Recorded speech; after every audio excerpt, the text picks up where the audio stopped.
সংবিধান ছুঁড়ে ফেলার কথা তো বেগম খালেদা জিয়া বলেছিলেন। বলা হচ্ছে আবেগ দিয়ে, জুলাই হচ্ছে আবেগ, আবেগ দিয়ে দেশ চলে না, আবেগ দিয়ে সংসদ চলে না। সংসদ এবং দেশ চলে, সরকার চলে হলো সংবিধান দিয়ে। বলা হচ্ছে অন্তর্বর্তীকালীন সরকারের মৌলিক কোনো বিষয়ে সিদ্ধান্ত নেওয়ার কোনো এখতিয়ারই ছিল না।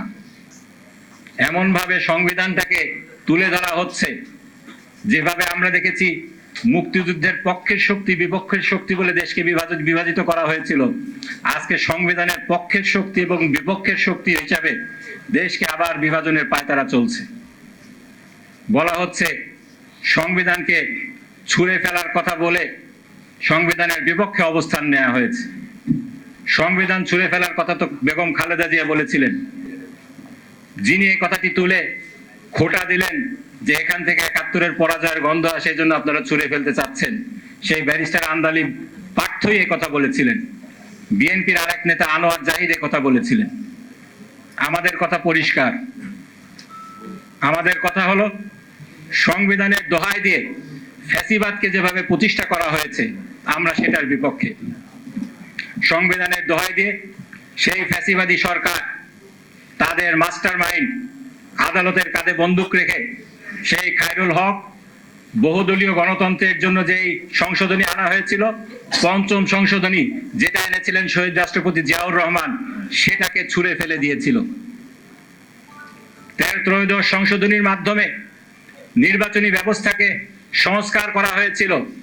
সেই কেয়ারটেকার গভর্নমেন্টকে বাতিল করে ফ্যাসিবাদকে গেড়ে বসার সুযোগ করে দেওয়া হয়েছিল। সেই একই প্রক্রিয়ায় যখন সংবিধানের দোহাই দেওয়া হচ্ছে, আমরা সেটার বিরুদ্ধে কথা বলছি। সংবিধান শুধুমাত্র এই বইয়ে যা লেখা রয়েছে কালো কালিতে, সেটার নাম সংবিধান নয়। এটাকে যারা শুধুমাত্র এই বইয়ের মধ্যে সীমাবদ্ধ রাখেন, তারা সাংবিধানিক যে আইনটা রয়েছে সেই আইনটা বুঝতে ব্যর্থ হয়েছে। বলা হয়েছে আবেগ দিয়ে চলে না, সংবিধান দিয়ে দেশ চলে। আমি বলেছিলাম জনগণের আবেগটা হলো সংবিধানের বাপ। এটা আমার কথা না, এটা এই সংবিধানের কথা। সংবিধানের ৭ম অনুচ্ছেদে কি লেখা হয়েছে? এখানে লেখা হয়েছে জনগণের অভিপ্রায়ের পরম অভিব্যক্তি রূপে এই সংবিধান প্রজাতন্ত্রের সর্বোচ্চ আইন। যদি জনগণের অভিপ্রায়, এটার অভিব্যক্তি এই প্রজাতন্ত্রের সর্বোচ্চ আইন হয়ে থাকে, তাহলে জনগণের আবেগ অবশ্যই এই সংবিধানের বাপ।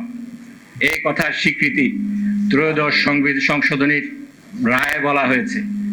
আজকের আইনমন্ত্রী সেদিনকার অ্যাটর্নি জেনারেল ছিলেন, তিনি সেদিন সোশ্যাল কন্ট্রাক্ট থিওরি আওড়ে বলেছিলেন এই কনস্টিটিউয়েন্ট পাওয়ার, এই পাওয়ারটা ইট বিলংস টু দ্য পিপল।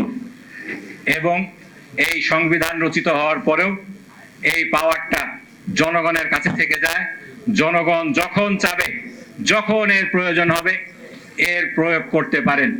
এটার প্রয়োগ ঘটিয়েই ত্রয়োদশ সংশোধনীর জন্য সংসদকে জনগণ ক্ষমতা দিয়েছিল। এর মাধ্যমে ত্রয়োদশ সংশোধনী এসেছিল। কেয়ারটেকার গভর্নমেন্ট বেসিক ফিচার থিওরিকে উপেক্ষা করে সংবিধানে ইনকর্পোরেট করা হয়েছিল। আজকে আপনারা সেই জনগণের পরম অভিব্যক্তিকে ঠাট্টা করে বলছেন আবেগ দিয়ে দেশ চলে না। আপনাদের কমিটমেন্ট কোথায়? জনগণ জানতে চায়।